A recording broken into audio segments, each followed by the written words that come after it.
So now, with all that is occurring with the war and everything, we should analyze what exactly are the real manifestations of modernity. We know the theory, but what are the actual manifestation? Because this is a war between modernity and traditionalism.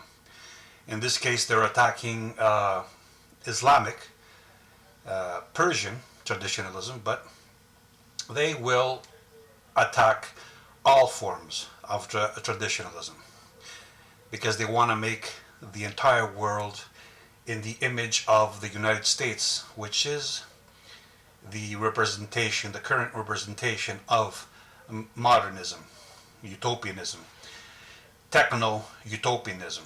And we've seen how they imagine this techno-utopianism in such programs as Star Trek.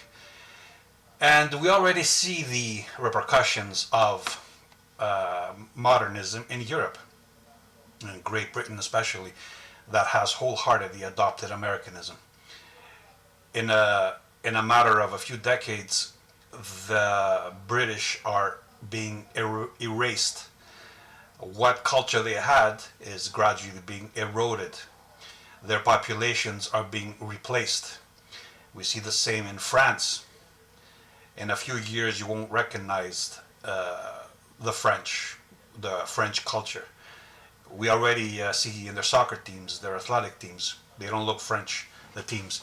You walk on the streets, they are increasingly looking like North Africa or the Middle East or any metropolitan area in Canada or Australia or the United States where multiculturalism has its origins and is the ideal they want to impose upon the entire world. So let's analyze some of the myths concerning the freedoms of this modern world of ours. You've all heard about how free we are and how our freedoms are being envied. And here I have to say that the maxim, the Delphic maxim, miden agan, nothing in excess, comes to mind, because even in the area of freedom, excessive freedom is also destructive, especially when this freedom is artificial and it's based on human interventions upon natural order.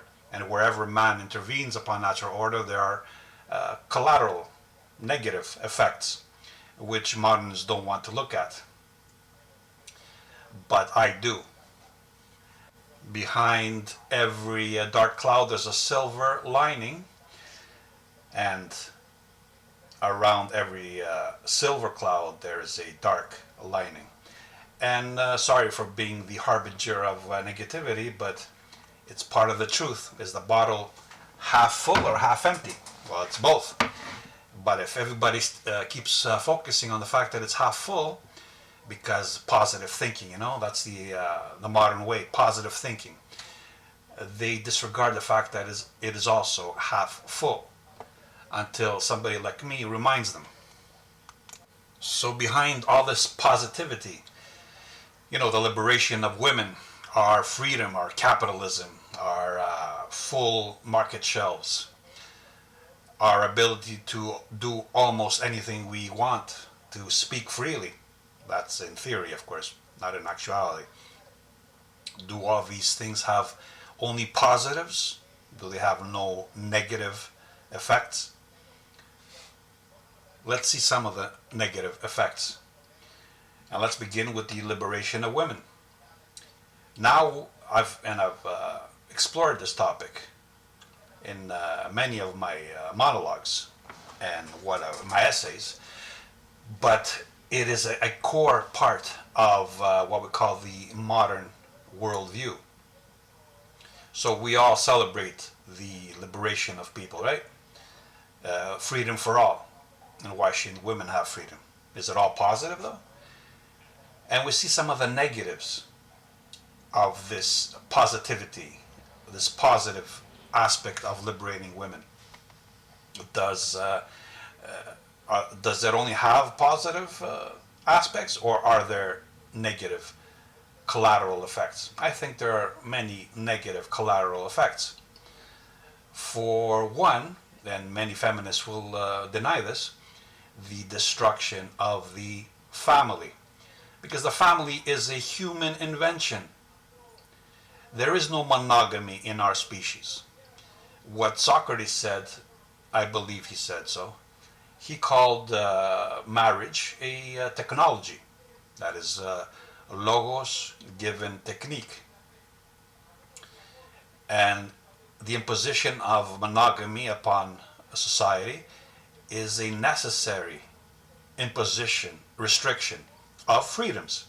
Without this restriction, there would be no culture, there would be no civilization. Everything would return back to the natural order. And this is what is occurring right now. Sexual relationships, human sexual relationships are returning back to a primal order gradually, but we can see the signs. And if the American empire continues, it will progress because they're progressives, right? Everything is moving towards the positive, towards its utopia, this Star Trek utopia that I mentioned before. But I suspect that the American empire will collapse because the demographic consequences will be so severe. No civilization, no society could endure them. And we already see the American empire deteriorating. So, by liberating women, what have we done? We've returned women their sexual power. At the same time, we've castrated men. This is why I call this feminization of man. This is one of the aspects. And what does that mean? That means while we multiply the sexual promiscuity, the ability of women to express themselves sexually, we at the same time limit, restrict, even criminalize the male's ability to reply to this. Because in the wild, there's a balance. There's a limit to a female's sexual power, her sexual promiscuity. And we've eliminated it with contraceptives, with abortion clinics, with laws. Now a woman can go to any bar with naked practically, and it is expected that no man will violate her, right? She's protected by the state. And the more she's protected, the more provocative she becomes. She feels empowered. This is the female empowerment. She has a state behind her empowering her as protector and provider. If she leaves her husband because he's abusive, or because she doesn't like him anymore, because she's outgrown him, you know, all those tropes we've heard. There's no more chemistry between them. Whatever it is, she knows that the state is behind her, will support her, will give her the means to survive. This was not the case a few decades ago. It is becoming, as we progress further and further into modernity, this is increasingly becoming the case. So women no longer need men, except for pleasure and for psychological reasons. Those are still primal needs that the state cannot fulfill for the female. So some men are still necessary to women, but not entirely, not completely, not like in the past. They don't. Men have become even more expendable, and this is why you see increasing numbers of men who are no longer invested in society, as I've said, and women, by the way, because the monogamy rules still persist. They're eroding over time, but at the moment they still persist. Like people still frown upon adultery or cheating, but it's becoming more and more normal. Divorce rates are exploding. Women are increasingly more demanding because of their newfound powers. They want the perfect man, and men are becoming accommodating, right? The emasculated men, they are becoming more accommodating. Some men choose to join the female ranks because they see that the system is so protective of them. So they become transsexuals. That's one of the reasons. So we see family units, traditional family units, nuclear family units eroding. In the past, in traditional families, there was the extended family. So an individual knew that behind him stood not only his mother and father, his brothers and sisters, but his uncles, his cousins, his second cousins sometimes. Sometimes they had grandparents and so on. His his relatives through marriage, right? A couple had the man's side of the family, but also the woman's side of the family, and it was usually the man's side of the family that was the dominant. But not today. Now men are more and more pulled towards the women's side of the family. That's why you see when couples stay together, the man's family sort of goes to the background, and the woman draws the husband towards her side of the family, her mother and father, her uncles and aunts, and so on. So we see this erosion of the traditional family, right? We also see this myth about leaving the house, leaving your parental abode, becoming independent, which is all bullshit, of course. In families that still hold some traditional values, we see the child theoretically move out of the parental home, but the parents still supporting them. Sometimes if they have, let's say, an apartment, a duplex, an apartment building, the child might be given an apartment in there and rent free, and he may go and eat at his parents' house and wash his clothes there.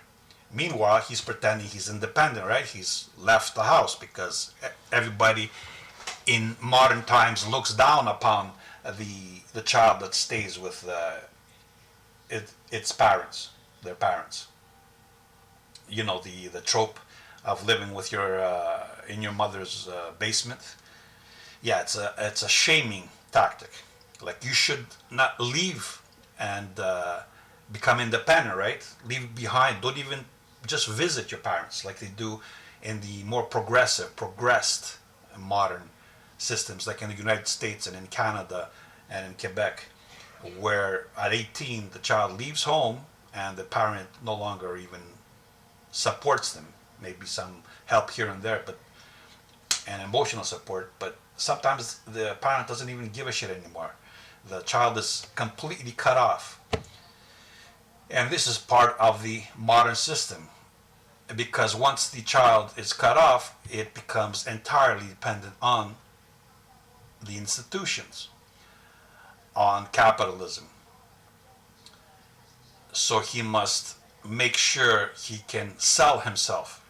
He can become useful to the system. And this is why drug addiction is so rampant in the West, because how do these kids cope without family support? Some of them can't. But like I said, in most cases, the parents, the independence is hypocritical. The child leaves home, but the parents still pay for his rent. Personally, I know cases where the child leaves in his 20s, and meanwhile the parents are sending him money constantly to support him, so he can continue pretending that he's independent, right? He doesn't live with his parents anymore. He lives in his own apartment, but essentially it's an apartment his parents are funding. Or he buys a house and his parents are paying for the mortgage, so he can pretend that he's left the house. He's independent, right? He's modern now, because that's what you have to do when you're modern. You have to leave the house and become attached to the system. So we have sexual relationships returning to primal times, only this time leaning towards the feminine, so forcing males to adapt to the feminine, to please the feminine, to adopt feminine tactics of attracting a mate, of becoming attractive to a female, both genetically and mimetically. This is why we see the rise of the metrosexual, which is just a step behind going full-blown homosexual. And we see the deterioration of the family unit. There's no more extended families. There's no relationships between extended families, or they're very flimsy or superficial. We see the open border system where populations can, like commodities, cross the borders unimpeded. So this erodes the culture. Ancient cultures that have been around for thousands of years are now being destroyed, being reduced to what? Menu options, a fashion, linguistic idioms, and nothing else. Like in Iran, that's what they want to do to Iran. They want to destroy the culture there, Americanize it, so that Iranians could live like the Americans. Eventually, they're gonna have to open their borders so they can, because that's what the American system is about. It's about immigration, about the melting pot, where there is no race, there is no ethnicity. And culture, what is culture? It's pop culture, pop cycle, popsicle, as I call it, culture, flavor of the month. And like popsicles, all water and coloration and sugar, sweet sugar with no content, no nutrients, just pleasing, just to please the individual ephemerally, no content to it at all. Look at the American art scene at the moment. Look at America's famous Hollywood, the movies. Look at its music industry, how it's become, how it's progressed. It was inevitable. Back in the 60s, there was still some quality to it because there was still remnants of traditionalism. There were still families around. And now as we progress towards this Star Trek utopia, this forever imminent future, as we progress towards it, we see what it's becoming. Everything is lowered to the lowest common denominator because it has to be inclusive. It has to unify people from multiracial, multicultural, with different levels of intelligence. So the lowest common denominator is always towards the stupid side. That's the more unifying. And with the erosion of the masculine, which is quintessentially challenging to authority, that's why men are philosophers and innovators and creative artists that revolutionize the arts.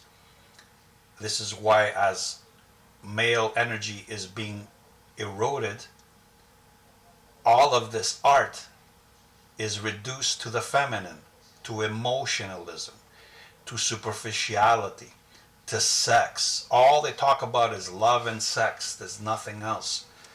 And on a superficial level, not even in depth. All about feelings and relationships. Over and over. Watch any show. Look at what they did to Star Trek. Look at what they did to Star Wars, so these franchises. Look what they've done to every single movie created in the past. They're just remaking everything and they're destroying it. They're feminizing it. They're race swapping because everybody has to be included, right?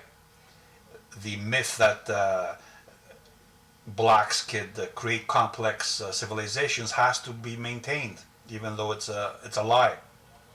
Look at them promoting race mixing to eliminate the discrepancies between the different ethnicities, to create their socially engineered utopia.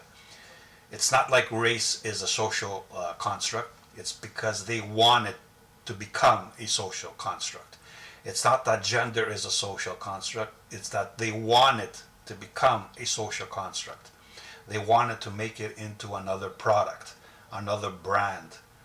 So in the future, if you call yourself white, European, African, Asian, uh, Greek, Italian, male, female, it'll be like a brand, like a fashion. You could choose to be that today, and then tomorrow, popsicle. Tomorrow you could be something else.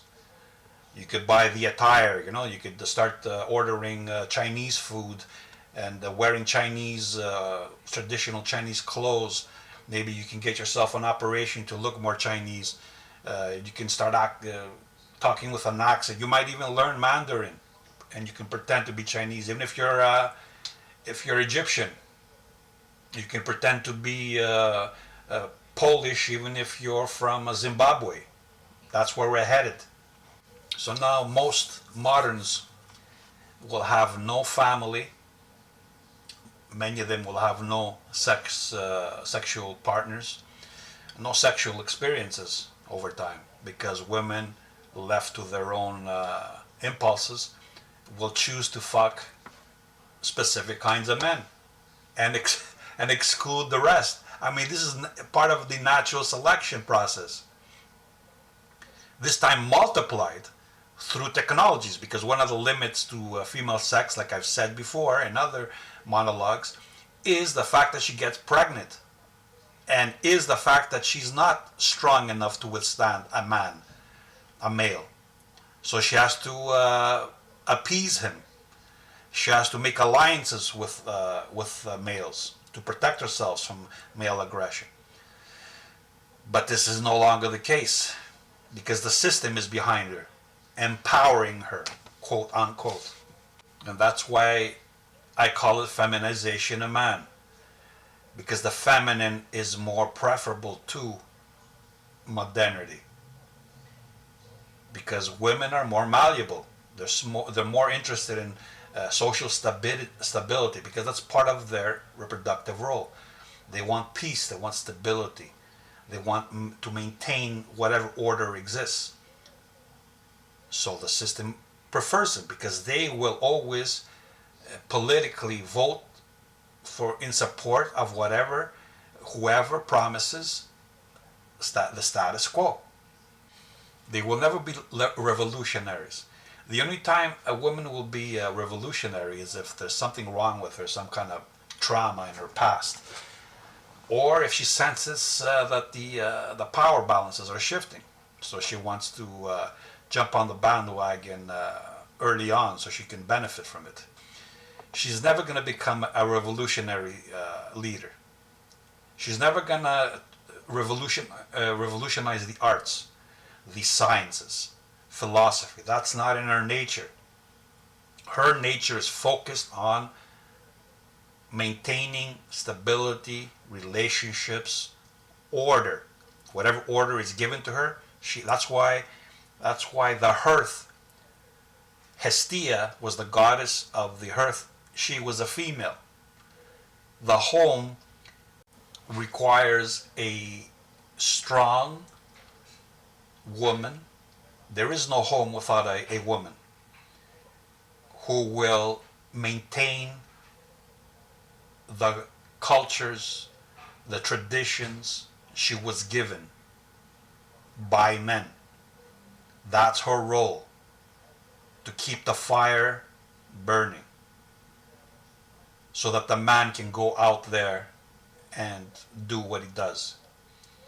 This is why now men, all they think about is about sex, because now that women are liberated, there's no guarantee that a man can have sex. So he has to now compete for females, and that's all he thinks about. He doesn't think about politics anymore. He doesn't think about innovating. He doesn't think about philosophy. All he thinks about is sex, how to get laid, how to attract a female, how to keep a female happy. That's all he cares because he doesn't have a guaranteed mate like he did in the past.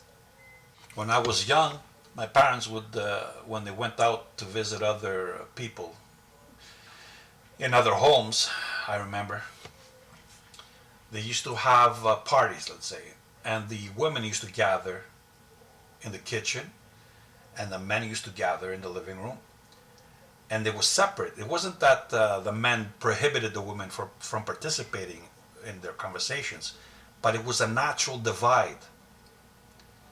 And the men used to talk about politics, about different things. Now, you never see that. And when you get together with men, all they talk about is their jobs, how much money they have, or how to get laid, how much pussy they're getting.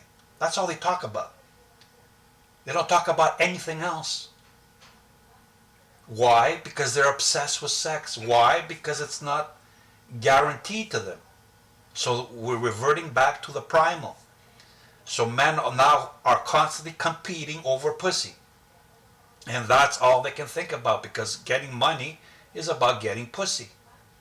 It's not about,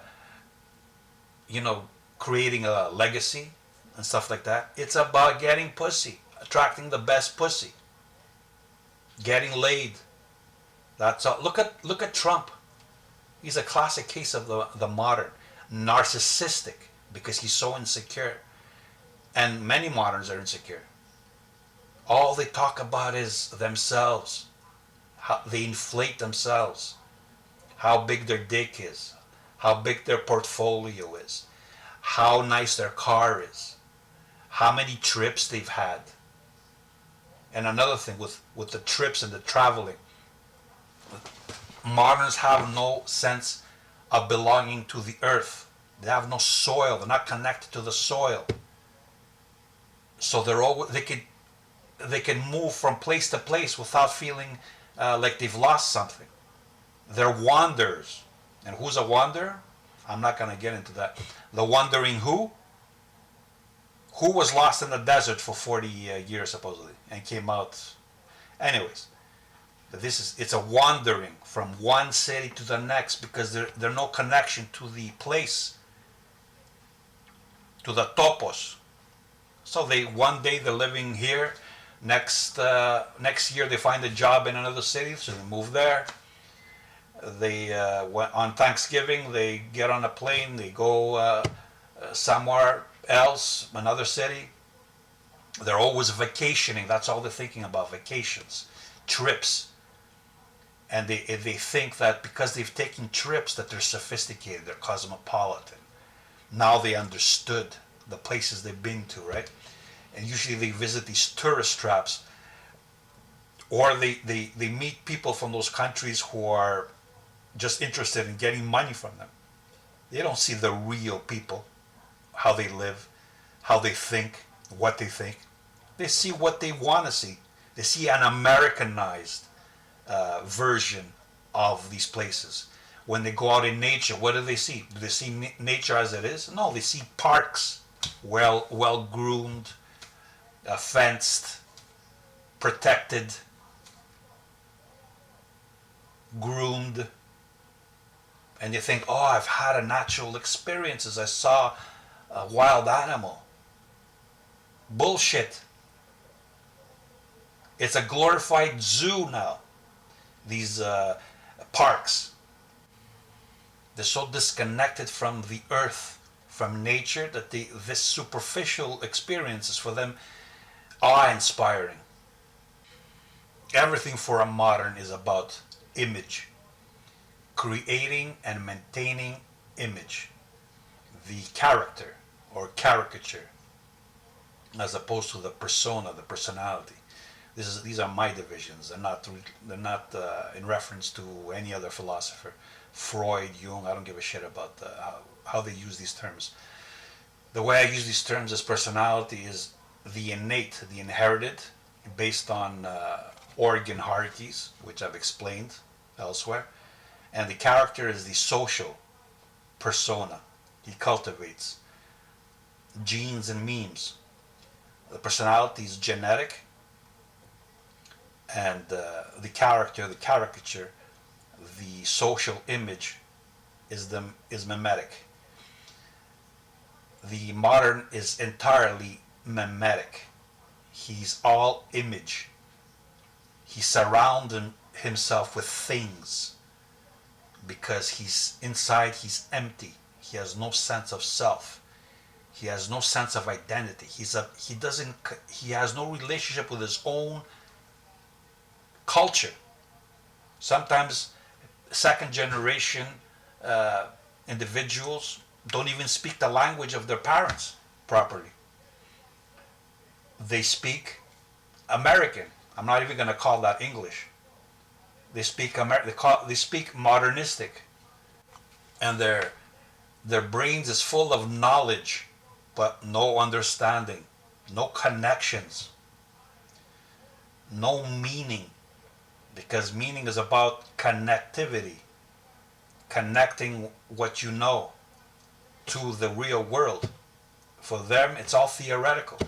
That's why the meaning has to be given to them by quote unquote experts, institutionally sanctioned experts who tell them what the data that's flowing in their fucking vacuous brains is all means.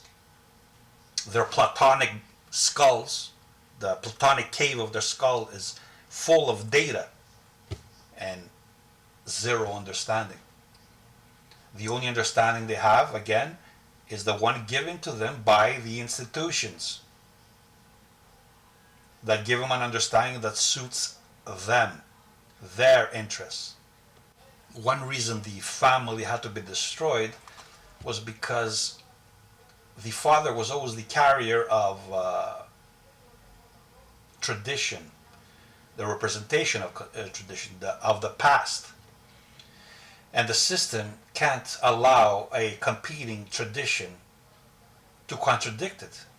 So by eliminating the father from the picture, makes the children vulnerable to institutionalization.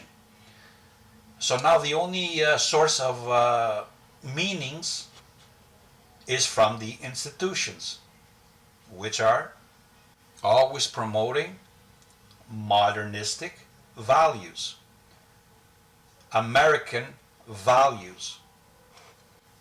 So what will happen if the American empire of lies destroys Iran, let's say? First of all, Iran is finished after that. It will be balkanized. It will be divided into pieces. And what remains of Persia will be given to some kind of monarch, a new Shah, which he will be a total puppet of the United States. Eventually, all the resources will be sold to American corporations. The people there they will enjoy a surge of euphoria at the beginning, but then slowly they will see what the American system is truly about. And that's when all the crap will hit the fan, and they will realize what the fuck they did, but it will be too late by then. The Middle East will be dominated by Israel because there will be nobody else left to resist its expansion, its dominion. And you think that's going to be a positive? Just look at read the Zohar and the Talmud. Read what they're saying. Read what they believe. Don't take my word for it. Read for yourself. Of course, it's couched in convoluted language, so then you can say, oh, goy, yeah, sure, it means cattle, but it also means nations. See, this is the trick. It has the double meanings, the double entendres. So, no, it means cattle, but it also means this. It means both and nothing. This is the text and the subtext. Yeah, we are the chosen. That's what it says in our book, our Holy Scripture. But chosen doesn't mean we're special. I've heard this. It doesn't mean that God thinks it's special, and then if you read further, all the goy will be servants of the chosen. But no, we've misunderstood. We've misunderstood the text. There are 8 genders in their Holy Scripture. Where do you think transsexuality comes from? Where do you think the first transsexual clinic was established? I'm not going to say. Look it up for yourselves. What kind of books were they burning back then? I'm not going to say where and when. In the bonfires, oh my God, they were burning books. They were anti-intellectual. There's no more anti-intellectual system than Americanism. It doesn't burn books, but it makes people so stupid, so dumb, so simplist, so hedonistic. They don't want to read books anymore. That's waste of time. I'd rather, jerk off. Rather occupy myself with thinking about sex and getting laid and making money, right? Money, money, money, money. And what is money, like I said? Messianic escapism. Escape from what? From nature. From natural injustices. Nature is harsh. And that's why man intervenes. And what happens when we return back to nature guided by a nihilistic ideology? We return back to nature selectively so we can cultivate specific kinds of natural impulses like modernity does. What happens then? We create what we see around us. And maybe you don't see it where you live because there's a lot of immigrants and they haven't been indoctrinated sufficiently yet. But give it time. Look at the American male right now. Look at the American system right now. Look at Canada. Look at Australia. What's going on there? Look at France. Look at Germany. Look what happened to these places. Look at Great Britain. You think these places will be what they were? They will be indistinguishable from New York, from Los Angeles today, from Detroit. Indistinguishable. This is why I say Americanism is messianic. The parasite that invented Americanism is messianic. And what does messianic mean? It means it tolerates no alternatives. It's all or nothing. Either they dominate or Armageddon. Either their God is the one God, or their God will avenge himself upon the world who rejected him, the one God. It's the binary. Absolute one or absolute nil. Absolute good or absolute bad, evil.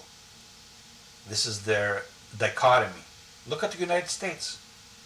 It presents itself as the absolute good, and everybody who resists its dominion is evil. Absolute evil. There's nothing good about it. There's nothing good about the mullahs of Persia. Nothing. Zero. There's nothing good about Putin. There's nothing good about Xi in China. Nothing good about communism. Everything is evil that's contrary to them. The binary, good versus evil, 1, 0.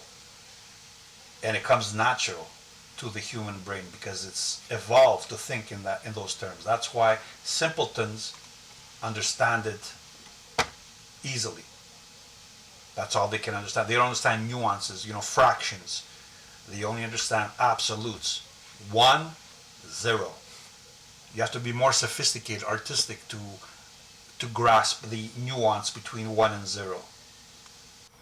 And what is 1, 0 reducible to? the lowest common denominators so that even simpletons, moderns, can understand it. Pain and pleasure, that's what it amounts to. Pain, zero, nil. Bad, evil. Pleasure, good, positive, one. The pleasure principle. Moderns are reduced to the pleasure principle. The way you train animals, Pavlovian. You ring the bell and you feed an animal, and it associates the ringing of the bell with a positive feeling. And that's what they've done. That's how they brainwashed the moderns. They've associated certain words, certain concepts, certain ideas with pain. And they associated other words, concepts with pleasure. So now these moderns, they react to these words like an animal does, automatically, without even knowing how or why. That's what a modern is, a manimal. That's how he thinks. Pain, avoidance. Pleasure, attraction. What gives him pleasure is true. What causes him pain is false.